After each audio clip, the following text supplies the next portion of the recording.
Hola, ¿qué tal? A ver, es lunes de semana, una nueva semana de confinamiento.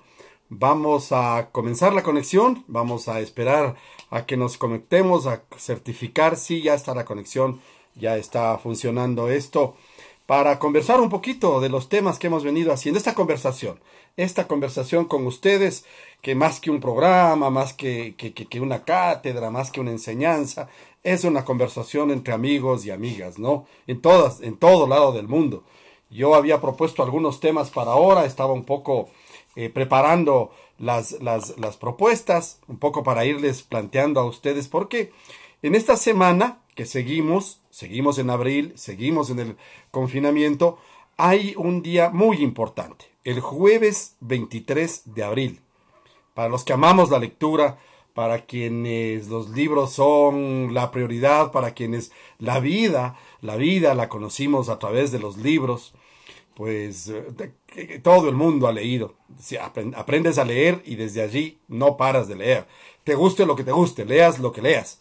Pero inclusive aquellos, no, yo no leo, sí, también leen los mensajes en los teléfonos y todo esto. La diferencia, tenía un profesor que me decía, la diferencia está entre leer Condorito y leer el Quijote, o sea, así de sencillo. Pero esta práctica de nuestro cerebro de leer es lo que nos tiene pegados a la realidad, porque nuestro cerebro está hecho para tocar el papel. Humberto Eco, que es uno de mis autores favoritos, preferidos, en el tema de la semántica y la semiología, el padre que son las herramientas de la comunicación social y más de la comunicación política, los paradigmas, los sintagmas, el simbolismo, las palabras, la codificación, la decodificación de los mensajes. Eco, lamentablemente, como hace esos errores de la Academia de Ciencias sueca, no le dio el premio Nobel de Literatura nunca, hasta que murió. Tiene unos libros. Algún rato voy a hacer un programa especial de él, de Humberto Eco. Tiene unos libros impresionantes. Es increíble. De los que más me han llamado la atención, por ejemplo, aparte el nombre de la rosa, que es que espectáculo, que es una pirámide para la literatura contemporánea. De hecho, la isla del día de antes, son unas novelas espectaculares, ¿no? El péndulo de Foucault. Bueno, todo esto, Baudolino, bueno, estaba hablando del tema de la comunicación, porque la idea es, pues, porque Humberto Eco tiene uno de sus últimos libros antes de fallecer, dice los libros no desaparecerán jamás, y entre una de las razones es que dice que nuestro cerebro está hecho para tocar, para topar, para leer los mapas. Así salimos del África y conocimos el mundo, conquistamos el mundo y hemos llegado hasta la luna. Y ahora estamos queriendo llegar, ya vemos el universo y ya estamos queriendo llegar a Marte con opciones tripuladas y bueno, y ya no tripuladas, ya estamos fuera del sistema solar con los Voyager de Carl Sagan. Entonces, eso es lo que decía, no van a desaparecer porque nuestro cerebro necesita tocar. O sea, hay mucha gente, he conversado con muchos amigos que dicen, sí, a mí también, lo que me gusta es leer el libro en físico.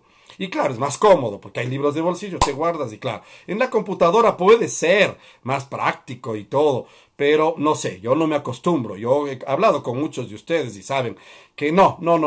La computadora es otra cosa. Es útil porque está ahí inmediatamente. Hola Edison Benítez, ya empiezan a conectarse mis amigos. Así es que les tenía más que propuestas una sorpresa para el jueves. Hagamos algo el jueves en especial. Estoy preparando algo especial para el día del libro, 23 de abril.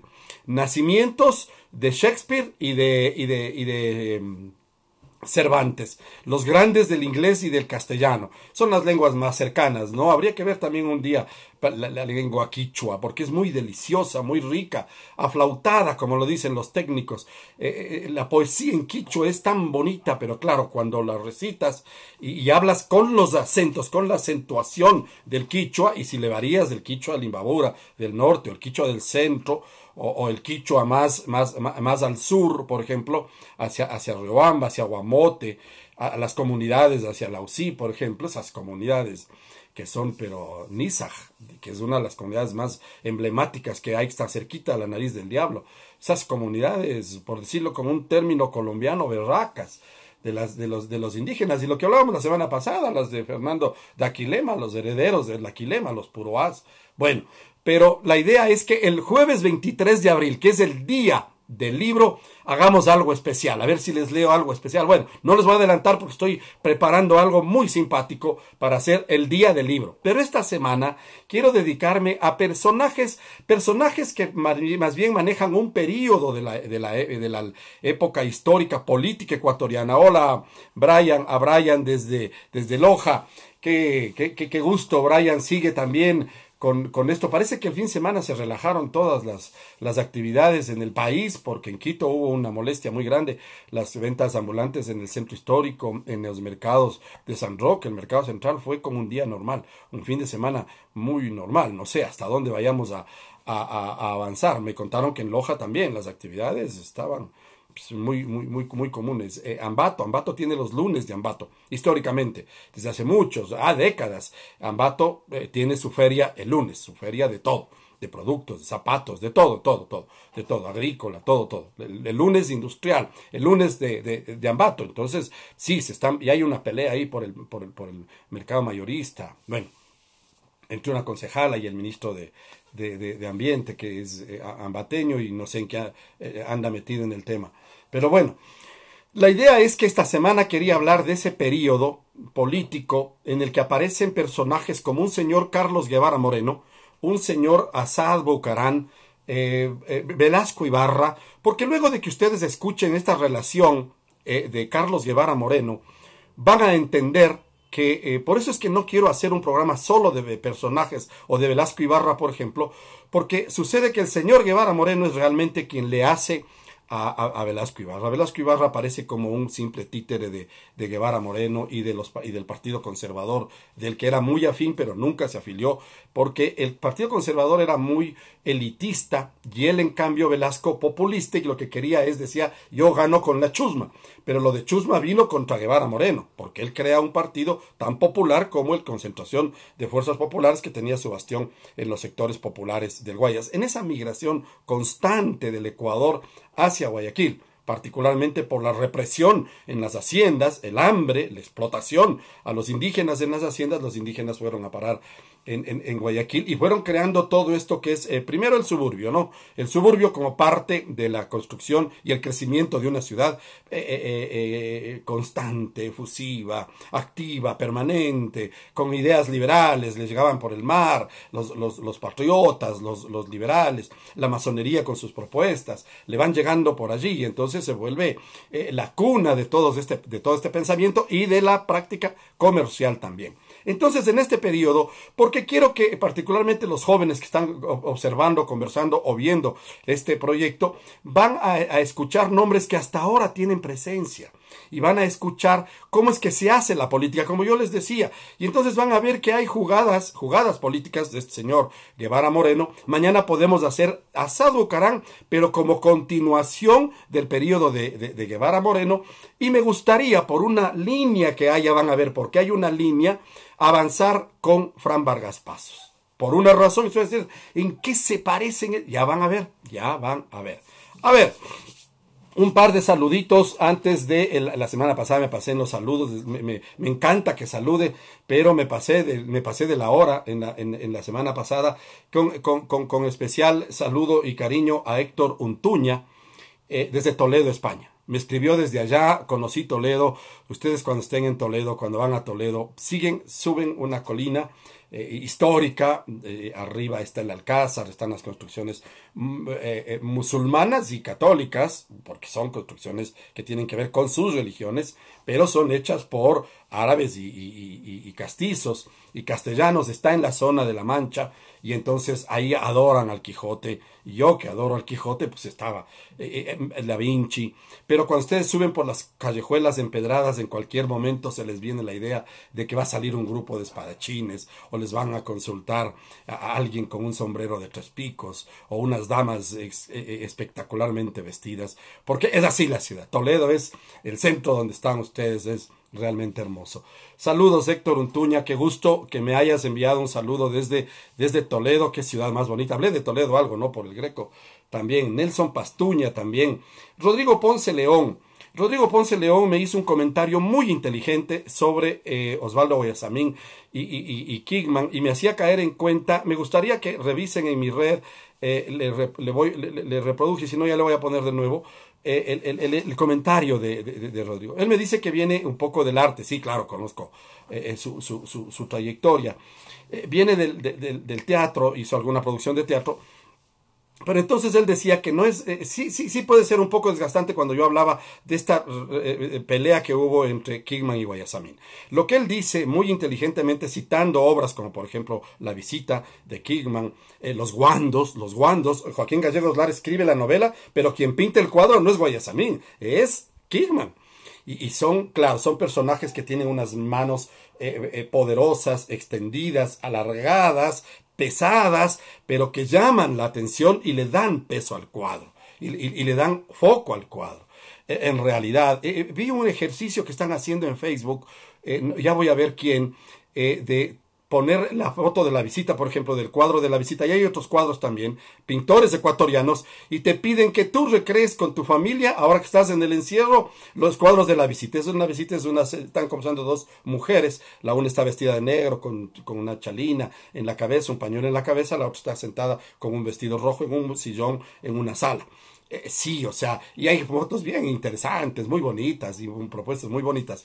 Y ese es uno de los cuadros que cita Rodrigo por el hecho de que allí se generó las manos. Sí, Guayasamín, dice Rodrigo, citando muy eruditamente, para decir de alguna manera, citando lo que él decía, ¿no? Guayasamín es para el año 42, estos son cuadros del 40 al 41 de Kingman. Para el año 42, Osvaldo Guayasamín hace su primera exposición en donde las manos aparecen. Claro, lo que dice, más allá del debate, inteligentemente me dice Rodrigo, más allá del debate, lo que hay que plantearse es el hecho de que generó una técnica que le dio acento, le dio una identificación a la plástica ecuatoriana en esa década. Sí. Más allá de las ideologías de cada uno, de cómo hayan definido, más allá de que si se murieron o no peleados, de los reclamos que se hacían, pero sí hay que reconocer, y lo dije, no lo dije con tanto conocimiento como me hace caer en cuenta este amigo que es también permanentemente está presente aquí. Hola Fabián, qué gusto que te conectes, y vamos a conversar con el personaje. ¿Quién es Carlos Guevara Moreno? Es un señor que nace en Licto, cerca de Riobamba, cerquita de Riobamba, por ahí no, ya hablamos de los Puruás, de ahí, cerquita de Fernando de Aquilema. Estudia, muy inteligente, los papás le mandan a Guayaquil, bueno, los padres salen de la provincia del Chimborazo, de Riobamba, se van a Guayaquil, generan negocios, hacen dinero, y por las actividades procomunistas, pro de izquierda de Guevara Moreno, por eso nace así, pero van a ver cómo termina todo esto. Guevara Moreno se va a Guayaquil. En Guayaquil se une a los miembros de una fracción universitaria de izquierda que se llama, y le expulsan por esta militancia en izquierda. Bueno, hace algunos actos, porque él tiene una actitud de vida más bien promilitar, es decir, sus acciones eran directas, de acciones. En la política, ya van a ver, hace algunas travesuras espectaculares, ilegales, la mayoría ilegales, imponiendo el poder, ¿no? Porque pasa de la formación marxista al fascismo extremo, y a ser prácticamente el que condenó a la muerte y a la cárcel a varios de sus ex militantes compañeros de la izquierda. Por eso quiero que se conozca este personaje, pero marca toda esa época y le hace aparecer a Velasco Ibarra como un papanatas. Entonces, en vista de estos problemas que tiene, se inscribe en Quito en la Universidad Central, quiere estudiar leyes, quiere seguir alguna carrera de ciencias, no le permiten, el papá con dinero le manda a París. Se va a estudiar en la Sorbona, pero en la Sorbona, para 1932, está estudiando allá otro personaje, el doctor José María Velasco Ibarra. El doctor José María Velasco Ibarra llega a la presidencia de la República en 1935, luego de ser senador, pero viene de París preparándose, y empieza en 1934, empieza realmente su participación en la política fundamental. Pero es básicamente por el empuje y el empeño y las acciones que hace este señor Carlos Guevara Moreno. Ahí le conoce. Pero Guevara Moreno se vincula con partidos de izquierda, conoce, por ejemplo, a escritores en París, que le vinculan con muchos de los movimientos de izquierda que apoyan la revolución, el partido, la facción republicana de la Guerra Civil Española. Ahí están enfrentándose los fascistas de Francisco Franco contra los republicanos. El mundo se pone, en Europa, gran parte de Europa se pone del lado de los republicanos, y entonces él va con una compañera, con quien se casa luego, va a practicar en unas brigadas de apoyo médico que se hacen para ir a España. Guevara Moreno se va para allá. Allá participa tiene unas aventuras increíbles, allá participa en acciones heroicas, salvando heridos. Tiene un problema con un general ruso que está dirigiendo una facción que apoya desde la Unión Soviética. Ya está funcionando la Unión Soviética, ya la revolución está consolidada. Desde 1917 para 1930 ya está consolidada. Ha pasado ya la Primera Guerra Mundial, estamos ya a vísperas de la Segunda Guerra Mundial, está consolidado ya el Estado como tal, el modelo comunista, y entonces hay una presencia muy fuerte en España, en la izquierda republicana de España, y de eso se imbuye. Pero tiene un problema con un general que ordena que le maten. Logra escapar, sale a Francia nuevamente, y desde Francia regresa al Ecuador. Aquí está gobernando el general Alberto Enríquez Gallo en 1938. Alberto Enríquez Gallo le ha dado un golpe de Estado, y el general Alberto Enríquez Gallo es quien aprueba, siendo él militar y sin Congreso, aprueba el Código del Trabajo. El Código del Trabajo, que está considerado y es considerado desde entonces uno de los más avanzados en la defensa de los derechos, con mucha influencia de la izquierda. Guevara Moreno aparece aquí, arriba a Guayaquil, y luego se pasa a Quito, y como el general Alberto Enríquez Gallo era medio simpatizante de las propuestas de izquierda, le aprueba y le apoya para que organice en la Plaza Arenas, donde es ahora un mercado ahora está de cosas viejas, inclusive de cosas robadas. Ya han hecho ahí limpiezas y todo. Pero en aquel entonces era, por decirle, la Plaza de San Francisco. En los años 80, el que llenaba la Plaza de San Francisco era presidente. Borja, Febres Cordero, así eran las cosas. En aquel entonces era la Plaza Arenas, que también era Plaza de Toros. Y ahí hace un mitin en 1938 y aparece la postura de Guevara Moreno, y tiene esas posiciones bastante demagógicas con su discurso, ¿no? Ahí él ya viene con el cargo de teniente, pero aquí le empiezan a llamar el capitán.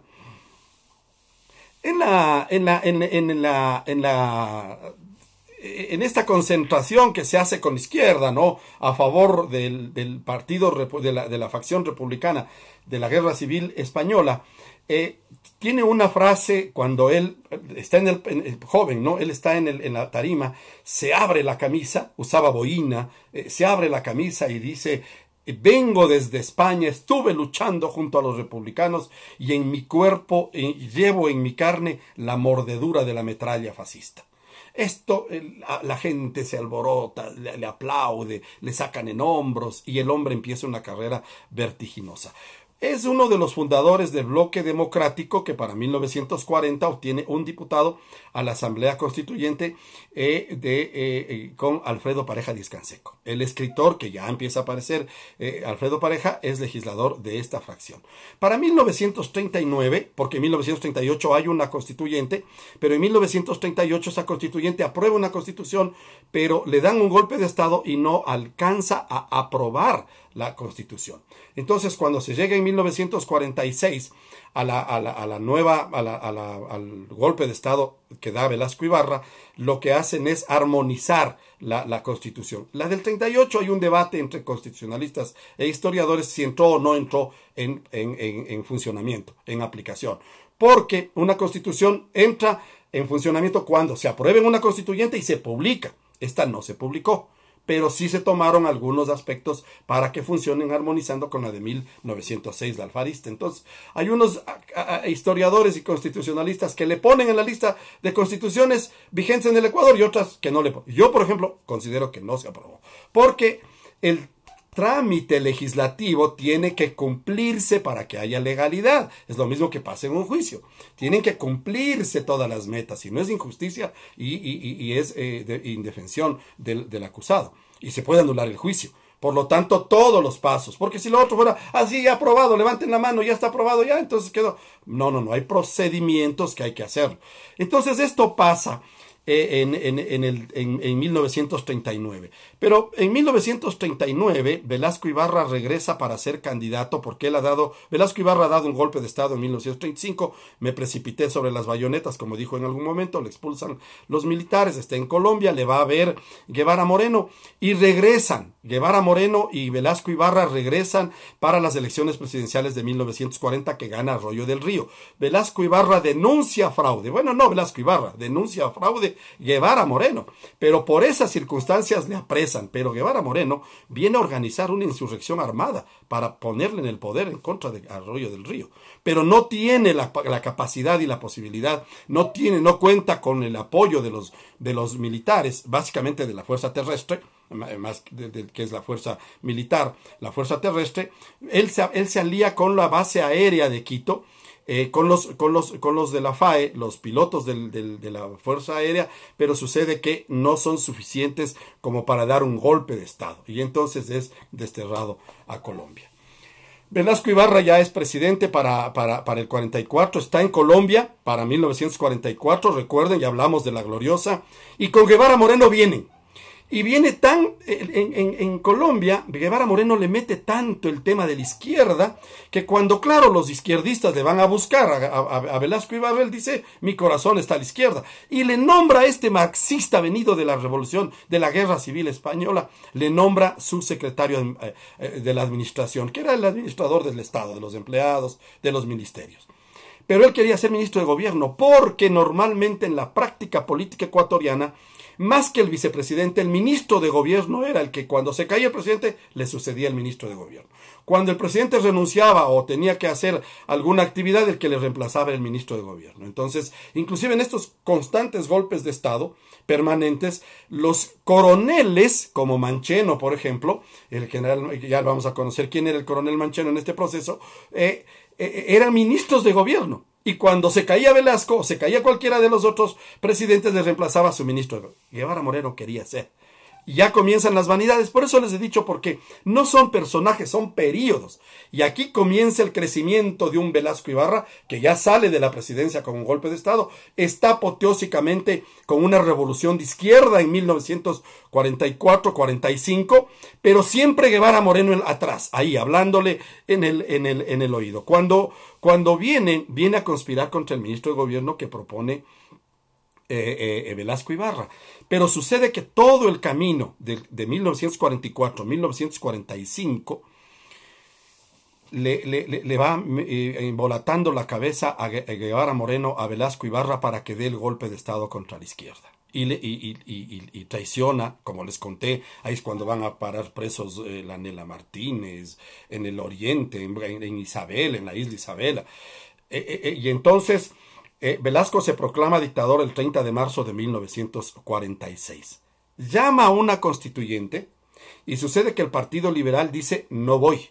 Guevara Moreno hace un grupo, le apoya a un partido nuevo que se llama Unión Popular Republicana, que forma el señor Rafael Mendoza Vilés, que también fue candidato. Ya, como van oyendo nombres ya, Rafael Mendoza, claro, es el que lleva el nombre del puente de la Unidad Nacional en Guayaquil, que une Guayaquil con Durán.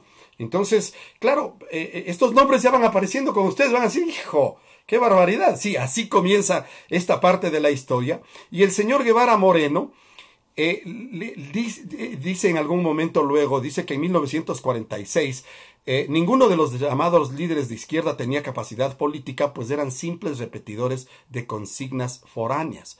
Y era verdad, porque muchas de las organizaciones, y de hecho aquí se ha criticado también, el Partido Socialista, el Partido Comunista, se organizaban de acuerdo al Partido de la Unión Soviética, a cómo se organizaba el Partido Comunista en China.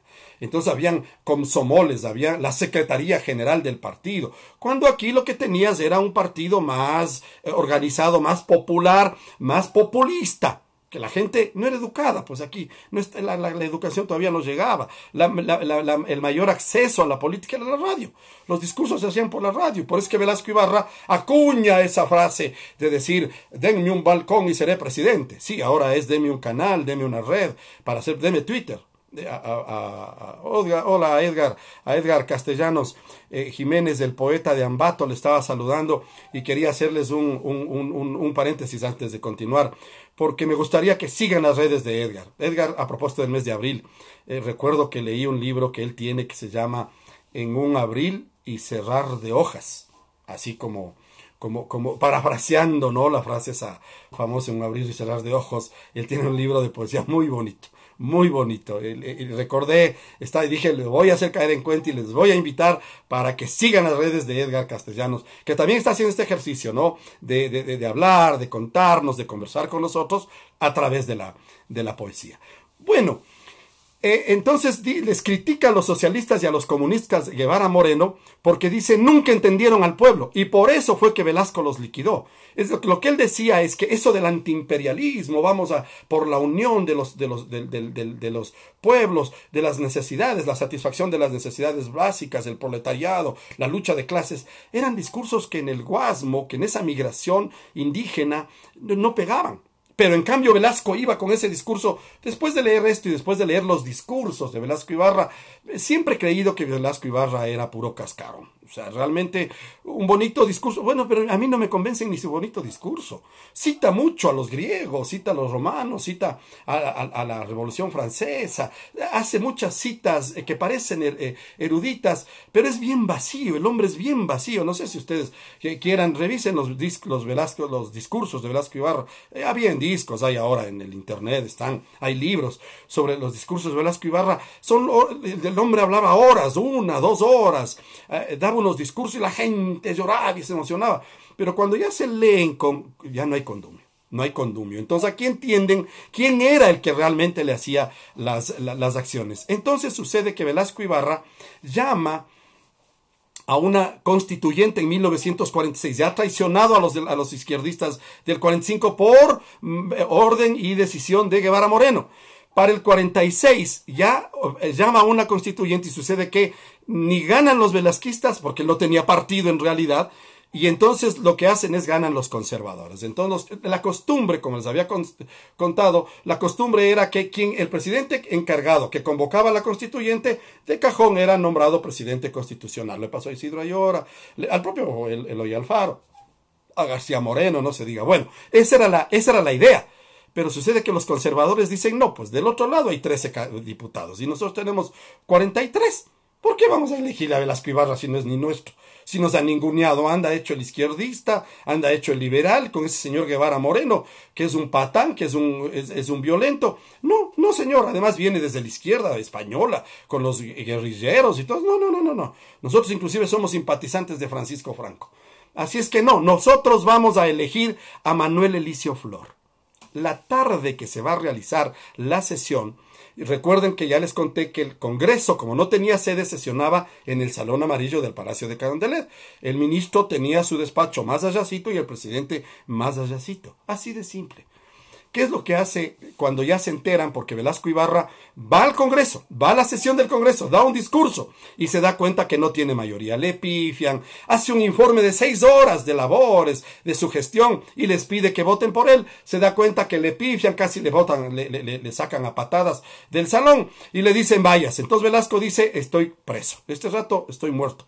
Así es que agarra sus cosas, agarra a su mujer y se va a refugiar en la Embajada de Colombia. Estando allá, se entera Guevara Moreno y dice, ¿cómo así? ¿Y por qué? Pues, ¿cómo así? ¿Ustedes cómo van a hacer? Y entonces le va a ver en la embajada y le dice, oiga, doctor, los que triunfan no se asilan.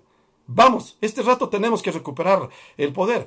Con ese dinamismo, quien cuenta esto en la biografía de Guevara Moreno, regresa al palacio y ordene que se llenen las barras de la asamblea con gente que trajo de Guayaquil. La chusma de Velasco Ibarra, ¿cómo era? A la carga CFP.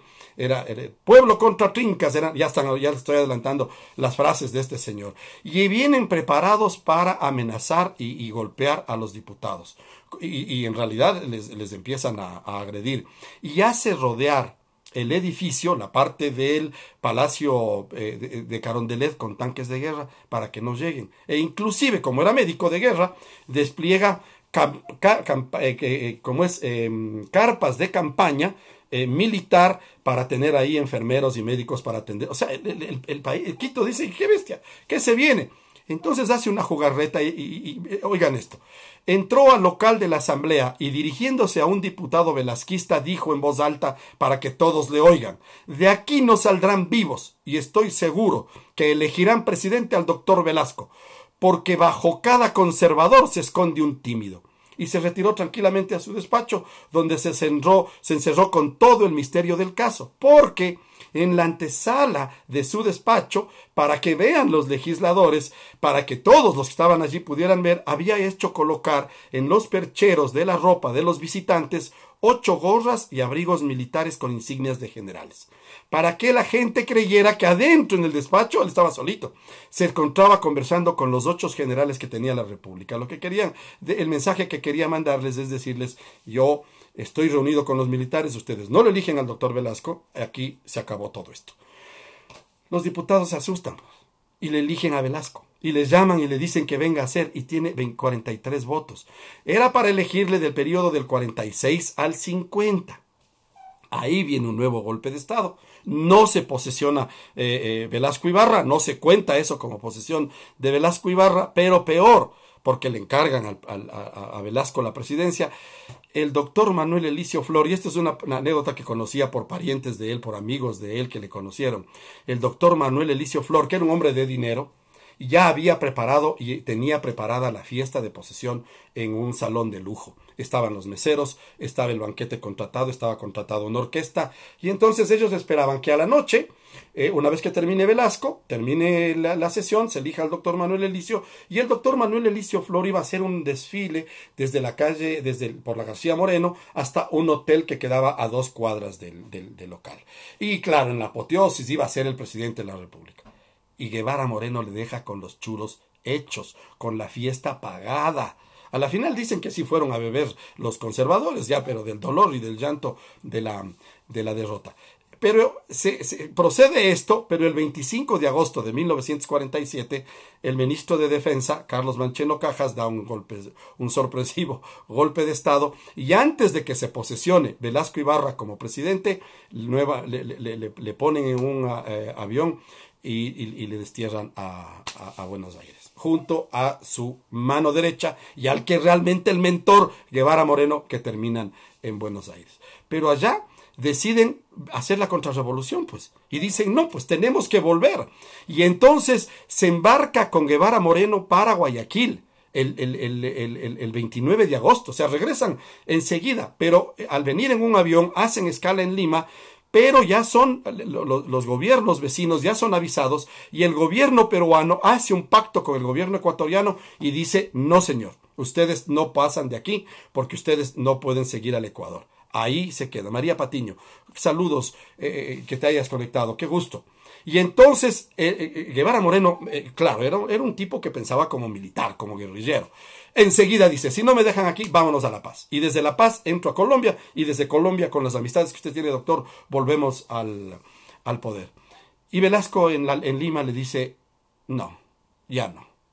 Estoy cansado, estoy agotado física y mentalmente, y ya no te voy a seguir en esta aventura. Mi esposa se quedó en Buenos Aires, déjame descansar, haz lo que te dé la gana, yo me voy. Y Velasco desiste. O sea, ¿se dan cuenta en lo que era Velasco Ibarra? El Velasco Ibarra eufórico. No, se rinde. Y Guevara Moreno dice: ¿y este qué le pasó? Y ahí comienza otra vez, ya empieza la separación de Guevara Moreno con Velasco Ibarra. Se fue a Santiago de Chile, ahí pasó mucho tiempo, le trataron muy bien en Chile, pero para 1949 regresa ya. Aquí se estabiliza la democracia. En 1948 llega Galo Plaza Lazo. Se presenta un periodo democrático, pero es un periodo en el que se daba esta alternativa. Por ejemplo, el candidato siguiente debía ser o el ministro de gobierno o ministro del gabinete del presidente vigente. Esa era la costumbre. Entonces, la derecha, junto con el velasquismo, se ponen de acuerdo para en el periodo 48-60, debía ser 64, 48-64, que era el periodo democrático más largo del Ecuador hasta ahora, hasta este ya le ganó, este ya tiene más de 40 años, la idea es que iban a hacer a lo colombiano. Acordar antes quiénes eran los candidatos y hacer que gane el de la opción. Entonces, dos partidos, ahora ganas tú, la próxima me gano yo. Pero no te vayas a resentir. Ya, perfecto. Entonces, y sucede. Y así se hace. Y entonces entra en escena un señor que se llama Camilo Ponce Enríquez. Y le empieza a perseguir a Guevara Moreno, porque Guevara Moreno viene y gana la alcaldía de Guayaquil. Hace un trabajo popular. Era el hombre, pucha, pero amado en Guayaquil, totalmente amado. Pero cuando llega a Guayaquil, se encuentra con un partido al que otros han fundado y le llaman Concentración de Fuerzas Populares. Y él pone utilizando una de las frases muy importantes que se utilizó: a la carga, republicanos, a la carga, la república. Luego en la Segunda Guerra, a la carga, partisanos. En la Segunda Guerra Mundial eran los civiles que peleaban y atentaban contra los nazis. A la carga, CFPistas. Y pueblo contra Trincas, y era contra Velasco Ibarra.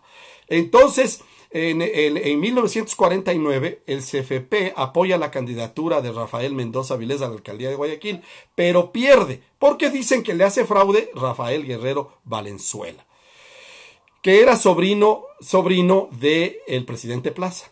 O sea, eran emparentados con Plaza. En 1950 el CFP realiza la primera convención nacional y el 15 de julio Guevara proclama la revolución contando con el apoyo de la Policía Nacional, pero el golpe fracasó por falta de respaldo del ejército y fue apresado. Es decir, estaba preparando otro golpe. O sea, este hombre, incansable, pero también tenía problemas. Esto les llevó a la diabetes a problemas de circulación, tenía problemas de la presión, tomaba medicinas, se controlaba con una carga enorme de medicinas. El médico también, ¿no? Bueno, una carrera, no terminó de graduarse de médico. Para 1951 está nuevamente en Guayaquil frente al CFP y a última hora, para cuando gana Velasco Ibarra el periodo 52-56, le decide apoyar y le gana. Adivinen a quién le gana Velasco Ibarra en 1952 la presidencia de la República, que es el único periodo que termina Velasco Ibarra del 52 al 56. A Ruperto Alarcón Falconi. ¿Padre de quién? Sí, ustedes ya están entendiendo. Así de fácil. Padre de Fabián Alarcón Rivera. Así es, que también llegó a ser presidente por un movimiento en el Congreso. Ya he de contar, porque eso viví yo, eso sí viví yo. Y yo sí les puedo certificar porque Rosalía Arteaga legalmente, o sea, políticamente le correspondía, pero legalmente dejaron un vacío y no le eligieron. Por eso es que las Fuerzas Armadas tuvieron que aceptar la decisión del Congreso de elegirle a un interino y no a la vicepresidenta, como le habría correspondido. Es que había una transformación ahí. Ya les voy a contar. Eso voy a hacer un programa especial no de Bucarán, no de Abdalá Bucarán. No, pero sí del proceso, porque en ese proceso ya vivimos, ya estuvimos allí. ¿Se dan cuenta cómo va Guevara Moreno entonces? Va definiendo la vida política nacional. Guevara Moreno es elegido alcalde de Guayaquil.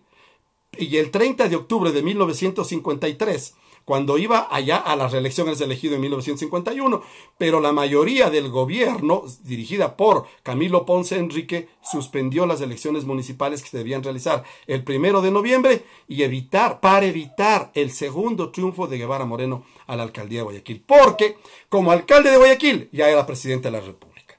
No entraba a la sierra su imagen. Por eso es que no es nuevo tampoco que un guayaquileño no entraba a la sierra. Él era muy violento para esta ciudad un poco más tranquila, inclusive en la parte política. Pero él sí, decidido a hacer. A última hora, los diputados CFPistas se unieron a los izquierdistas para impedir esta situación, pero fueron derrotados por los conservadores y el velasquismo. En diciembre, Velasco intentó la patraña de un supuesto asalto a la base de Taura. Claro, como le conocía a su brazo derecho, dijo: aquí nos inventamos.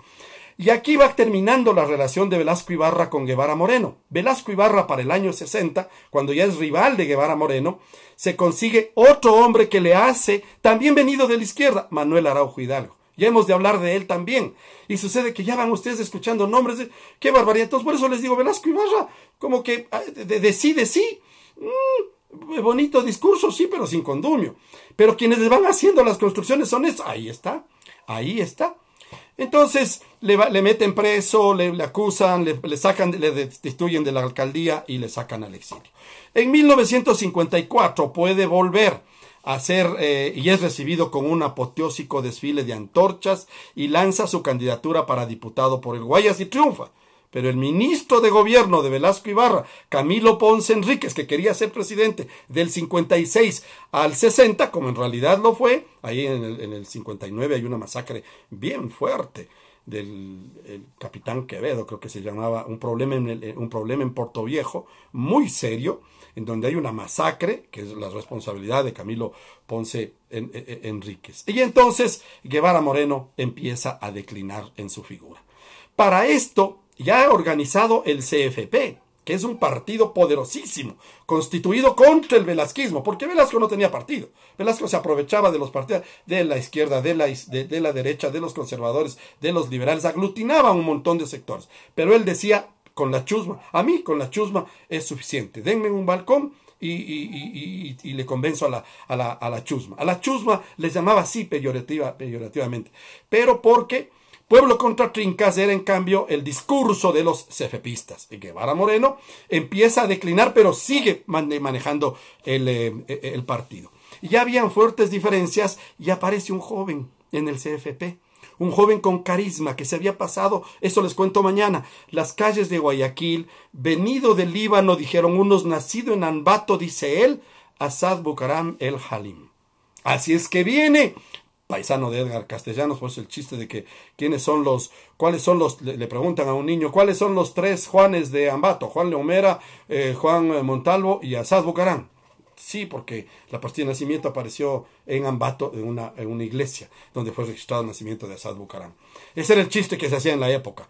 Porque luego de Guevara Moreno, que casi es presidente y le impiden, no sé qué habría pasado con el Ecuador si este señor llega a ser, pero si Velasco fue, si este señor llega a ser presidente del Ecuador, Guevara Moreno.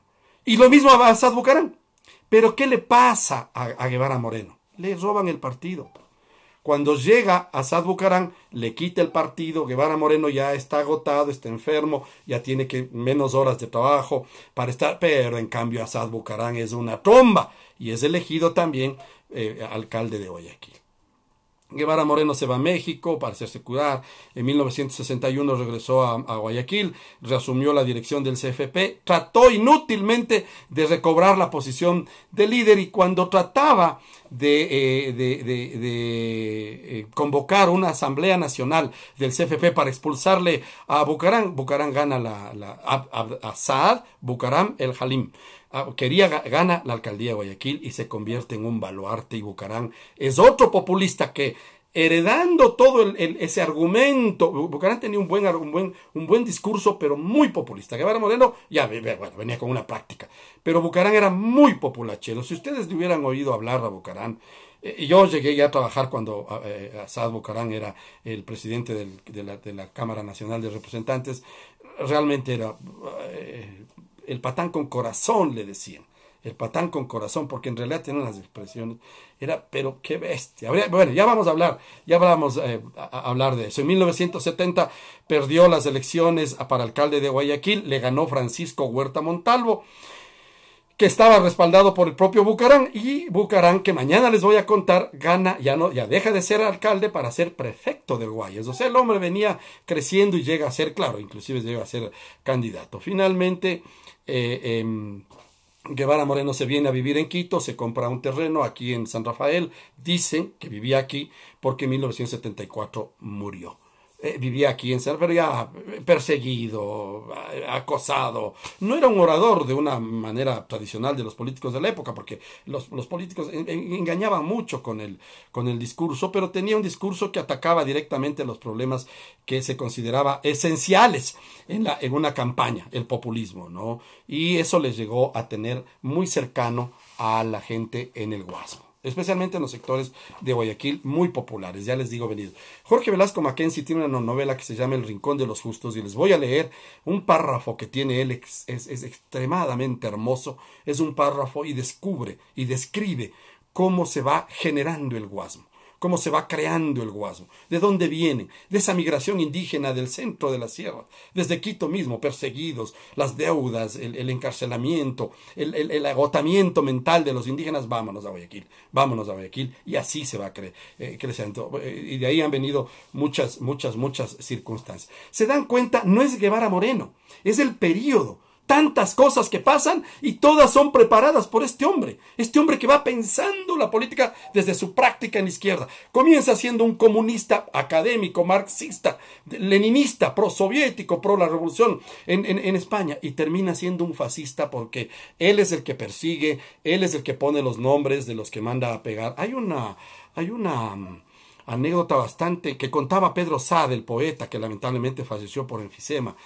Su padre también Pedro Sade y su hijo también se llama Pedro Sade, son 3 generaciones. Pero Pedro Sade, fundador del Partido Comunista, fue perseguido por Guevara Moreno, y cuando Pedro Sade era más pequeño, luego llegó a ser inclusive funcionario del gobierno del doctor Rodrigo Borja Ceballos, el poeta que tenía una voz sensacional, recitaba una maravilla.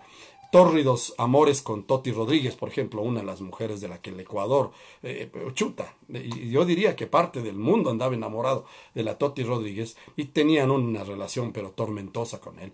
Pedro contaba que un vehículo, que él sobrevivió en la política porque le atropelló un vehículo. Sí, lo que pasa es que Guevara Moreno en 1946 le manda a secuestrar al primer vicepresidente de la Asamblea Nacional, que era el académico intelectual Manuel Agustín Aguirre, y le hace sacar en secreto del país, le secuestra del Congreso, le ponen un avión y le bota a Manuel Agustín Aguirre, el académico.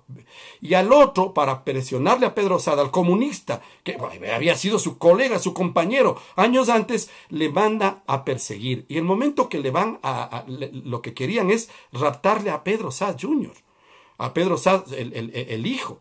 Le querían raptar, y el momento que el niño va a ser secuestrado, se da cuenta, cruza la calle en Quito, en el centro, y le atropella el vehículo de los pesquisas.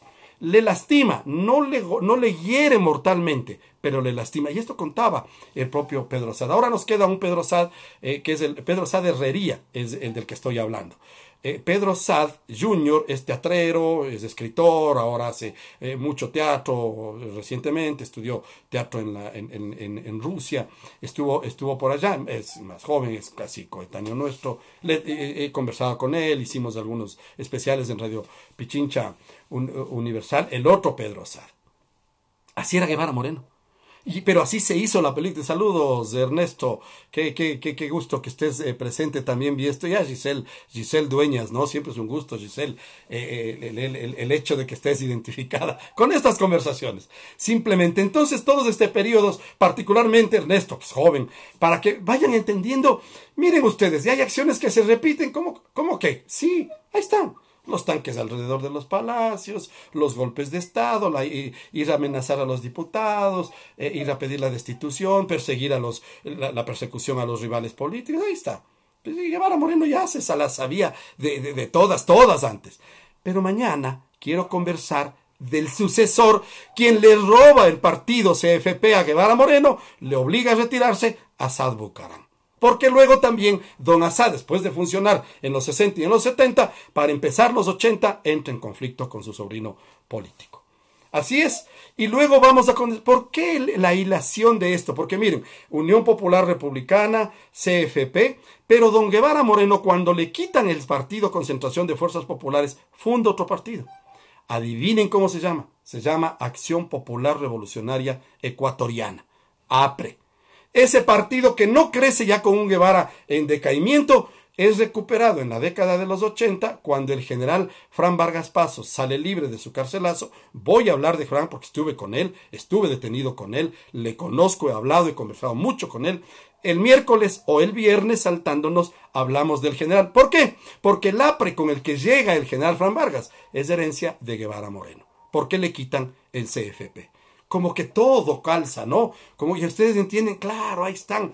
Así es, así de sencillo, Marcelo. Qué gusto, Marcelo, que estés presente también en esto. Esto es lo que quería contarles mañana, no Assad Bucaram, el periodo en el que Assad Bucaram es parte de la política y de la influencia. Leamos una noticia.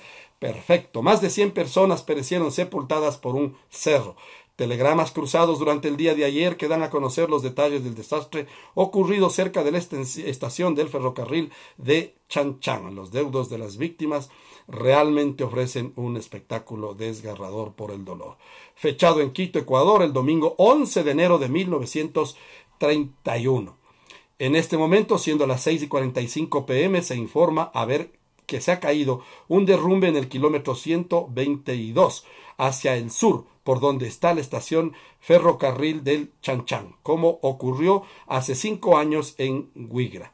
El derrumbe ha caído del otro lado del río, pasando por él y cubriendo una zona extensa de 300 pies, largo por el 15 de alto aproximadamente, y con muchas piedras grandes que han taponado el río y amenazan con una inundación. En el Chanchan. El Chanchan es uno de los ríos más importantes de la geografía ecuatoriana y algún rato hay que conocer porque allí muchos de la actividad comercial del país, el corazón del Ecuador, latía por esa ruta, por el ferrocarril, evidentemente, desde cuando ya se unió, desde cuando llega el primer llega en 1907. La primera locomotora que une Quito con Guayaquil con Quito, el primer viaje es Guayaquil con Quito. Los más ricos descansaban en Alausí o en Huigra o en cualquiera de las estaciones, pero en Alausí, ahí había hoteles para descansar, era de 2 días. Y los de carga era un solo día. Pero ahí sí dormías encima del ganado y todo, en un solo, cuando se venían trayendo de carga. Un derrumbe en el Chanchan en 1931. Perfecto, qué gusto que hayan estado una semana más. Empezamos esta programación, una semana más, seguimos cuidándonos. Hubo un poco de indisciplina el fin de semana. Ojalá no se provoque con el aumento de casos mañana, el viernes, hasta el viernes lo hemos de saber. Ojalá este desafuero que se produjo en las calles de Quito este fin de semana no haya provocado un incremento de lo que está pasando aquí. Sigámonos cuidando. Gracias por estar conmigo. Mañana continuamos con estos temas. Assad Bucaram el Halim. Puede ser, sí, hagámoslo. Pero no se olviden, el jueves es el día del libro. Y se regala una rosa y un libro. Pero vamos a hablar de libros, a leer libros, a hacer algo importantísimo. Y un detalle también a propósito de lo que estamos hablando, estos videos que estoy comenzando a difundir, he comenzado a colocarles en mi canal en YouTube para que también estén permanentemente en esa otra red. Gracias por acompañarme. Mañana sigan cuidándose responsablemente.